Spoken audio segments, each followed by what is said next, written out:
है मसीह का प्यारा वचन, ये है वचन, प्यारा वचन, यीशु मसीह का प्यारा।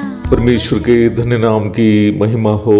प्रभात मनन के सत्र 1749 में आप सभी का बहुत ही विनम्रता के साथ स्वागत करता हूँ। आइए आज के मनन के लिए हम पढ़ते हैं फिलिमोन अध्याय 1 पद 25। हमारे प्रभु यीशु मसीह का अनुग्रह तुम्हारी आत्मा पर होता रहे, आमीन।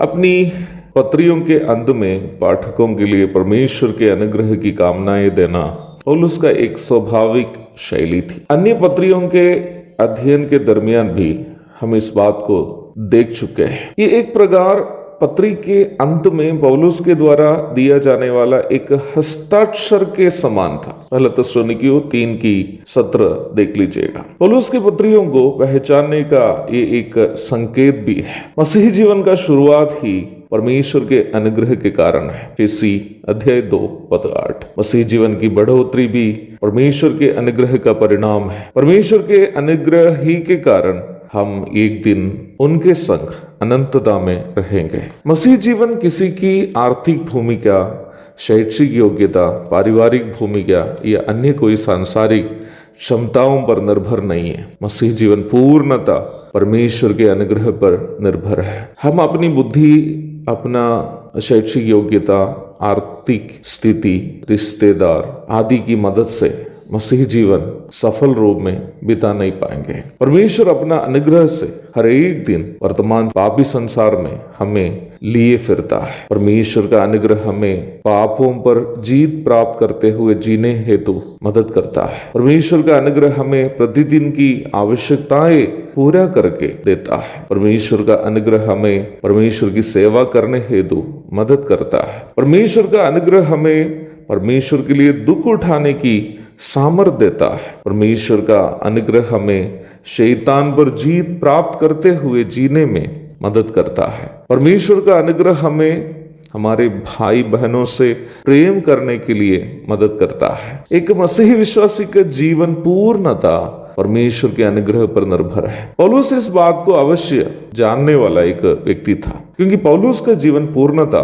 परमेश्वर के अनुग्रह पर निर्भर था। कलीसिया को सताया हुआ एक व्यक्ति के रूप में वो कलीसिया के सदस्य बनने के लिए भी बिल्कुल लायक नहीं था, परंतु परमेश्वर अपना अनुग्रह से उन्हें कलीसिया में एक प्रेरित बनाया। स्तिफनुस का हत्यारा होने के बावजूद परमेश्वर के लिए एक शहीद होने का अनुग्रह उन्हें परमेश्वर से मिला। पौलुस यहाँ फिलिमोन के लिए भी कामना कर रहा है कि वही परमेश्वर का अनुग्रह जो एक यहूदी कट्टरबंदी साउल को एक नम्र मसीही पौलुस बनाया, फिलिमोन की भी मदद करे कि वह उस गुलाम ओनेसिमुस को, जो फिलिमोन का नुकसान करके भाग गया था, पुनः एक भाई के रूप में स्वीकार कर सके। आइए हम भी वर्तमान पापी संसार में जीवन बिताते वक्त परमेश्वर को प्रसन्न करने वाला एक जीवन बिताने हेतु परमेश्वर का अनुग्रह के लिए प्रार्थना करते हुए जीवन बिताएंगे। परमेश्वर से हम कहे, प्रभु हम एक मसीही जीवन बिताने का लायक नहीं है।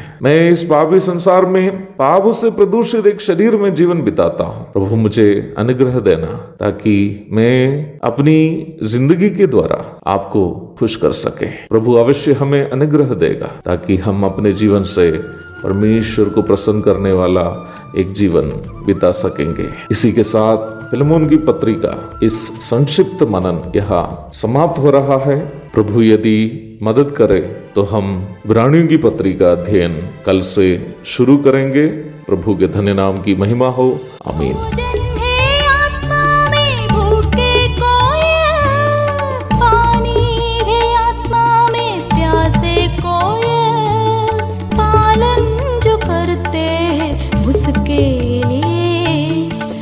आशीष पाने का साधन है।